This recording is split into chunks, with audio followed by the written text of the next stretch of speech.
विनीता जी देखिए, जितने भी इंस्टीट्यूट्स हैं इनकी इंडिपेंडेंस, इनकी स्वतंत्रता, इनकी ऑटोनॉमी बरकरार रहनी चाहिए, तभी देश का लोकतंत्र मजबूत होता है।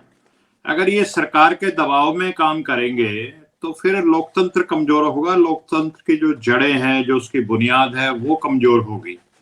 और सरकारें, और जैसे कि इनकी मंशा होती है, वो चाहती हैं कि सारे के सारे इंस्टीट्यूट्स उनके हिसाब से चलें, लेकिन ऐसा होना नहीं चाहिए। चाहे वो इलेक्शन कमीशन हो, सीबीआई हो, ईडी हो, सुप्रीम कोर्ट है, तमाम इंस्टीट्यूट्स जो है वो इंडिपेंडेंट रहें, यही देश हित में और यही लोकतंत्र के हित में। अब जहां तक बात है ये किरण रिजिजू की, तो ये तो एक, जिसको कहते हैं ना, एक बीमारी होती है, फुट इन माउथ सिंड्रोम जिसको बोलते हैं। लगातार बेतुके बयान देना, असंवेदनशील बातें करना, अनुचित, जिसको कहते हैं बिना सबूत के। आप कानून मंत्री हैं और अगर आपके पास कोई सबूत है तो सबूत के साथ अपनी बात को रखिए, और अगर कोई वाकई में देश का द्रोही है या देश को तोड़ने की बात, टुकड़े टुकड़े टाइप की बातें हैं, तो आप उनके ऊपर जो भी है केस कीजिए, उन पे कानूनी तौर पे जो भी संभव है वो सारे काम कीजिए।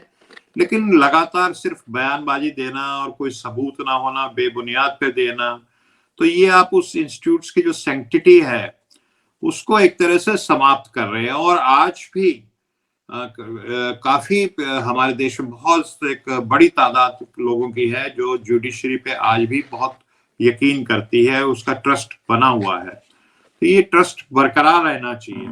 नहीं, लगातार कोशिश की जा रही है कि जो भी जुडिशरी है हमारे देश में उसको डिस्क्रेडिट किया जाए, चाहे वो कॉलेजियम का तो मैं भी बहुत समर्थक नहीं हूं, क्योंकि कॉलेजियम के जरिए इस देश की जो विविधता है, जो डाइवर्सिटी है, वो सुप्रीम कोर्ट में रिफ्लेक्ट नहीं होती।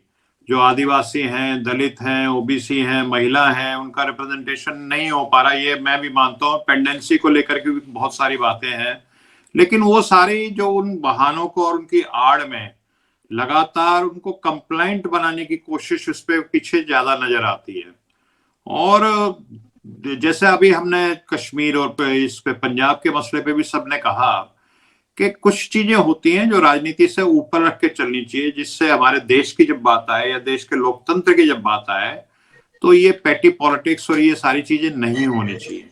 क्योंकि हमारे देश ने हजारों सालों की गुलामी देखी है, भुगती है, तो हमें अपनी देश की सुरक्षा, एकता, अखंडता, अपने लोकतंत्र को मजबूत करना, ये हमारे लिए सर्वोपरि होना चाहिए। Last question. हाँ विनीता जी, देखिए, ये जो मुझे नहीं लगता कि ये किरण रिजिजू जी बोल रहे हैं। पिछले दिनों धनखड़ जी के भी इसी तरह के लगभग बयान आए थे, जो हमारे उपराष्ट्रपति जी हैं। तो ये मुझे सब कुछ ऐसे लगता है कि ये ऑर्केस्ट्रेटेड है, मतलब ये किसी सोची समझी रणनीति के तहत ये सारी चीजें की जा रही हैं, और ये आगे आने वाले समय में और ज्यादा होंगे। इनके जो है ये अटैक्स और बढ़ेंगे, और उसका क्या उसका लेकर के क्या लक्ष्य है, क्या प्राप्त करना चाहते हैं, ये मुझे अच्छी तरह से अभी भी नहीं समझ आ रहा। बजाय सिर्फ इसके कि जुडिशरी जो है इनके हिसाब से चले, कंप्लाइंट होकर के चले, जैसा ये चाहे, उस पर एक लगाम डालने की एक प्रक्रिया है।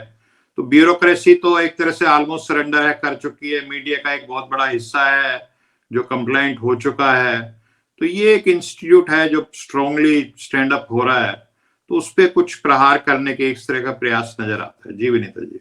और आप हमसे जुड़े रहने के लिए सब्सक्राइब करें YouTube पर, फॉलो करें Twitter पर और लाइक करें Facebook पर। और ज्यादा जानकारी के लिए आपको टाइप करना होगा सिर्फ न्यूज़ नशा।